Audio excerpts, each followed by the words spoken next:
I'm going to tell you a very, very old story which is still relevant today. It is about a young, arrogant Pandit who knew the 4 Vedas. And one day he had to cross a river, so at the banks he found a boat, only one boat with 3 young boys in it. So they took him along, the boys took him along, and they were talking and laughing amongst themselves. And our Pandit was not used to being ignored. So he said, well, do any of you know the Rig Veda? So they said no. And he said, well, it's as good as 1/4 of your life gone. And the boys didn't seem to be impressed. They went back to their laughing and talking. So he didn't give up. So he said, well, do you know the Yajur Veda? And again, you know, they said no. And so he said, it's as good as half your life gone. And again, he asked about the Yajur Veda. Again, they didn't know. So he said, it's as good as 3/4 of your life gone. Still the boys, didn't bother. They kept talking amongst themselves. And by then they had reached the middle of the river. And our very persistent young Pandit wanted to ask them about the 4th Veda, the Samaveda. So by then the boys turned around to him and said, well, do you know how to swim? And the Pandit said, no, where is the time for all these things? So then they said, well, too bad, the boat has developed a leak and it's as good as your whole life gone. And they jumped into the river and swam away. Now, today I think we are all a bit like this very learned Pandit, very well-meaning, but unfortunately he ends up, like many of us, getting so caught up with certain other things, so carried away by certain interests or whatever we follow, and we forget something more important for our well-being. Now, all of us, for instance, know that I'm sure we know somebody who has neglected their right eating or right exercises, and sooner or later the body gives a signal, somebody has a heart attack or any other illness, and then it's a wake-up call to say, no, I have to change. It's so prevalent today that today we find a lot of people so caught up with, for instance, earning a living that they forget to enjoy themselves. And it is said that these are times when people are rich in money but poor in time. If you go on to a global level, we have a huge mind-boggling crisis like climate change. And how did that happen? Again, all of us got carried away with modern development, with all the goodies that we get out of modern development, and Mother Nature has come giving us a wake-up call saying, hey, you can't keep trashing me forever. We find that the kind of development, the industries, the economic system, the modern technology, all of these things have shifted, have changed human life in a huge way. It has brought us a lot of comforts, conveniences, health is better apparently overall, safety is much, much better, and we all have a lot more opportunities which we enjoy. But it's the very same system, the very same industries and everything, which has also caused climate change. And it's not only these industries and the economic system, it's also our education system. Sometimes we are used to thinking of our education system as one big holy cow, but yet it's this very same education system that trains and grooms people to run all these other systems, which is unwittingly, it has created climate change. Now, if we really look at the way education has also contributed to the problem, I believe that it's time that for some course correction, both in the industrial world as well as in education. And education also needs to participate in the solutions. Now, if you look at the kind of subjects we learn at school, for instance, it's always the same almost across the country and maybe in most parts of the world as well. We learn history and geography and science and algebra, chemistry, the same kind of stuff. And how come we are all doing the same thing? It's really all this kind of design of education has happened after the Industrial Revolution, because this kind of knowledge, it was expected to help people fit into this system. Now, what I believe is, yes, it has served its purpose, but in the long run, we also see an ecological age coming. We see the whole lot of ecological crisis around us. Forget climate change, which may seem very distant, but also regional, local changes are happening. Be it, cities like Bangalore are expected to have severe water shortage within a few years, or we see the floods and landslides. And these kind of extreme weather events are getting more and more common. So we are definitely in for a ecological age. Ecological consciousness is already increasing. Now, when I say that, it doesn't mean that the present industrial system will have to pack up and we move into this. Actually, if you really look at it, the industrial system was another layer on the agricultural system that humankind had created before that. So what we need is yet another layer of human progress in terms of ecological learning or ecological age that has to come over and above the industrial age we are in.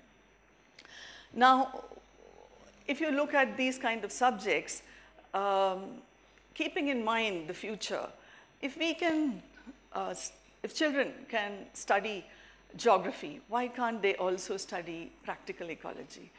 If children can study history, why can't they also study something about the future? Now, I'm here to talk about schools for the future, and I believe that one of the most important things that people of the older generation need to do is to prepare children for a better world, for a more ecologically sane world. And just imagine if 100 or 200 or 150 years ago, if all the schools in the world, had this focus of also having ecological learning for the children, all the schools, let's say, I think the way the Industrial Revolution would have unfolded might have been a bit different, because we have to now accept that all the climate change, all the crises are not created by uneducated people.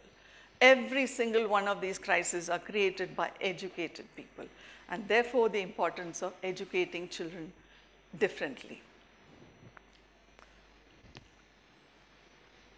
So to look a little deeper at education,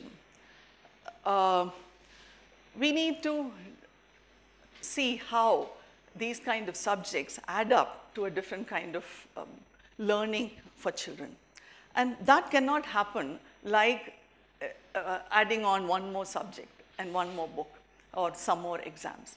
That's not going to happen, because what we find is we've had certain infrastructure for sports and for classes and your boards and what have you.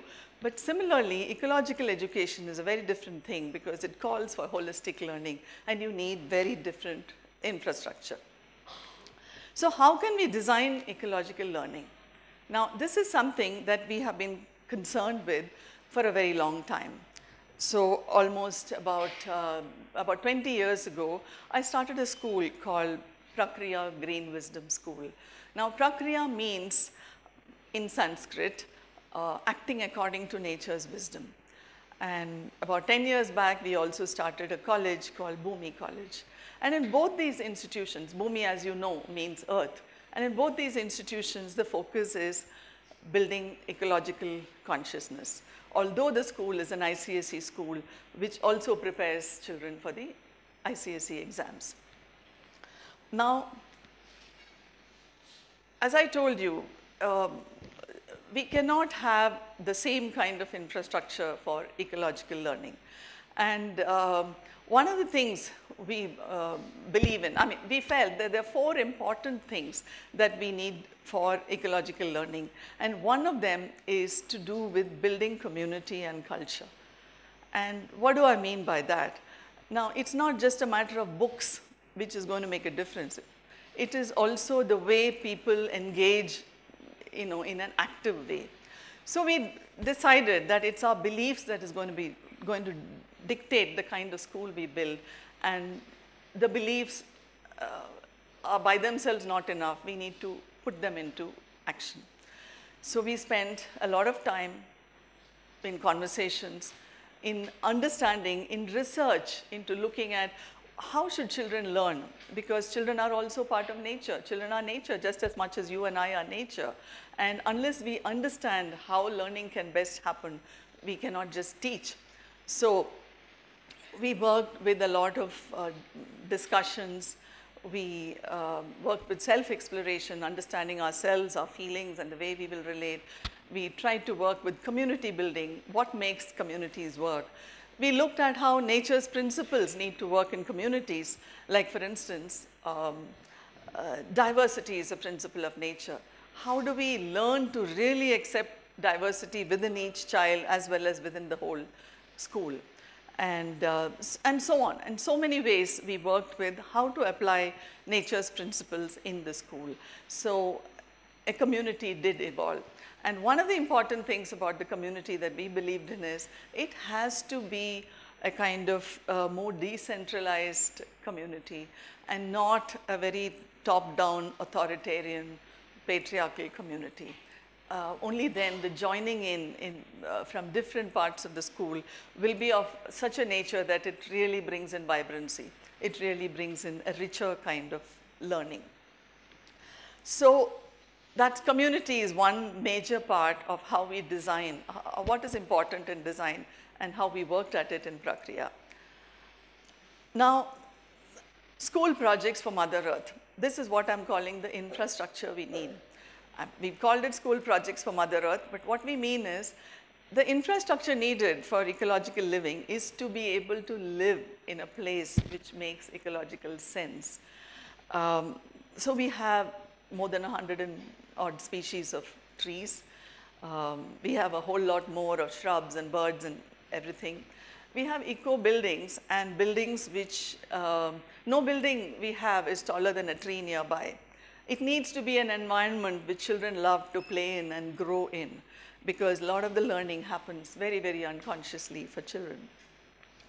And not only the campus the way it should be, but also put into place the sustainability beliefs we have, be it making it a zero waste campus, solar energy. We have an organic garden, and we give a lot of importance to sustainable food, simply because food and farming form more than 35% of carbon emissions. So in the time in the future when climate change really is upon us, I think the whole world will have to be clued into what is sustainable food.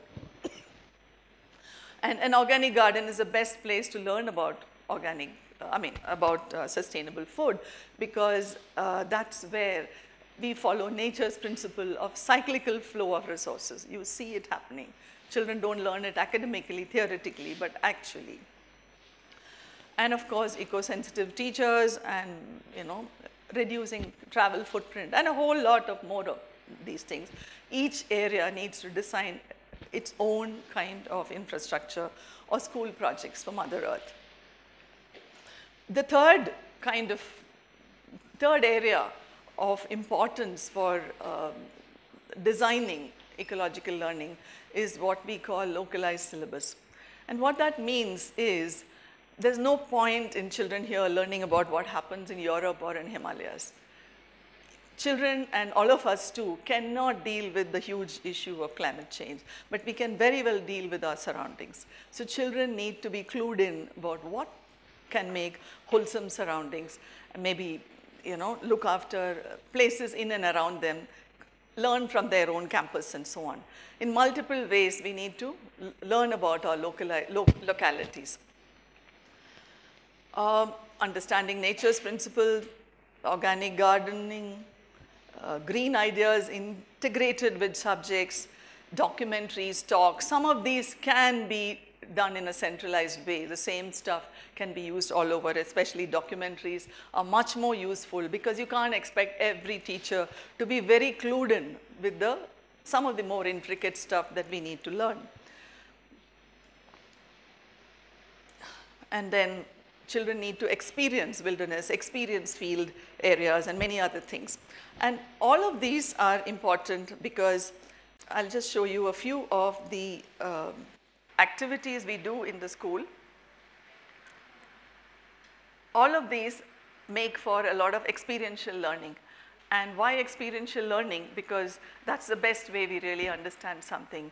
We believe, exactly like Gandhiji said, there's no way to peace, but peace is the way. There's no way to ecological learning, but ecological learning is the way.